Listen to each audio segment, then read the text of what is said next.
தேதி அமித்ஷா வராரு. இந்த மாசம் இறுதியில மோடி அவர்கள் வராரு அப்படிங்கிற மாதிரி சொல்றாங்க. அடுத்த வருடம் தேர்தலுக்கு பாஜக கூட்டணி தலைவர்கள் வரிசையா வந்துட்டு இருக்காங்க. காங்கிரஸ் தலைவர்கள் எப்போ வருவாங்க? நான் காங்கிரஸ் தலைவர் தான் இங்க இருந்தா இருக்கும். இல்ல தேசிய தலைவர்கள் டெல்லியிலிருந்து தேசிய தலைவர்கள் எப்போ வரணுமோ அப்போ வருவாங்க. ஆனா இப்ப ஏன் அமித்ஷா பலமுறை படையெடுக்கிறார்? படையெடுப்பதற்கு காரணம் என்ன? ஒரு நாட்டை பிடிக்க வேணா படையெடுக்கணும்.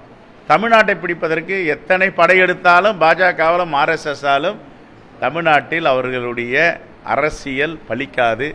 அது வட மாநிலங்களில் தற்காலிக வெற்றி பெற்றிருக்கிறார்கள். அதுவே இன்னும் மக்கள் விழிப்புணர்வோடு எப்படி பாஜக ஆட்சி என்பதை மெஜாரிட்டி இல்லாத ஆட்சியாக கொண்டு வந்தாங்களோ அதே போன்று ஒரு மாநிலத்திலும் அவர்களுக்கு மிகப்பெரிய பின்னடைவை சந்தித்து கொண்டிருக்கிறார்கள். இந்த வாக்கு திருட்டு இன்றைக்கி தலைவர் ராகுல் காந்தி பீகார் மாநிலத்தில் நடைபயணத்தை தொடங்கியிருக்கார். ஒரு மிகப்பெரிய எழுச்சியை ஏற்படுத்தியிருக்கிறது. பணமதிப்பு மூலியமாக நம்ம மக்களுடைய பணத்தை பிடுங்கிட்டாங்க. ஜிஎஸ்டி மூலியமாக வரி என்ற போர்வையில் பணத்தை எல்லாத்தையும் எடுத்துட்டாங்க. பேச்சு உரிமை எழுத்துரிமை கிடையாது. இருந்தது ஒன்றே ஒன்று, அந்த வாக்குரிமை. பாபா சாஹிப் அம்பேத்கர் எழுதிய அரசியலமைப்பு சட்டத்தின் மூலமாக ஒரு மனிதனுக்கு ஒரு வாக்குன்னு, அந்த வாக்கையும் இப்போ திருட ஆரம்பிச்சிட்டாங்க. அப்போ இந்த நாட்டில் ஜனநாயகம் எங்கே இருக்குது? அரசியலமைப்பு சட்டத்தின் பால் இயங்குகின்ற ஆட்சி நடக்குதா? இதெல்லாம் பல கேள்விகள் எழுப்புது. இளைஞர்கள்லாம் கேட்குறாங்க. இப்போ தலைவர் ராகுல் காந்தி அவருடைய எழுச்சி பயணத்தை மேற்கொண்டு இருக்கிறார்.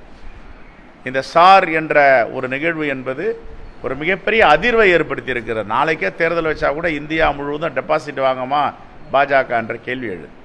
தமிழகத்திலும் எஸ்ஐஆர் தொடங்குவதற்கான பணிகளை திட்டமிட்டிருக்கிறதா சொல்லியிருக்காங்க. அதற்கான வேலைகளும் நடந்து இல்லை, நாங்களே நேற்றுக்கு எங்களுடைய செயற்குழு கூட்டத்தில் எங்களுடைய கிராம கமிட்டி தலைவர்கள், கிராம கமிட்டி பொறுப்பாளர்கள், அதே போன்று BLA 2 விழிப்போடு இருக்க வேண்டும்.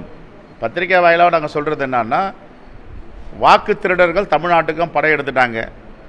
பீகாரில் திருடின மாதிரி, மத்திய பிரதேசில் திருடின மாதிரி, ராஜஸ்தானில், ஹரியானாவில், மகாராஷ்டிராவில், டெல்லியில் வாக்குகளை திருடியதை போல் தமிழ்நாட்டில் திருடுவதற்கு திட்டமிடுவார்கள். எல்லா இயக்க தோழர்களும் விழிப்போடு இருக்க வேண்டும். பாஜகவின் ஓட்டு திருடர்களிடமிருந்து மக்களை பாதுகாக்க வேண்டும்.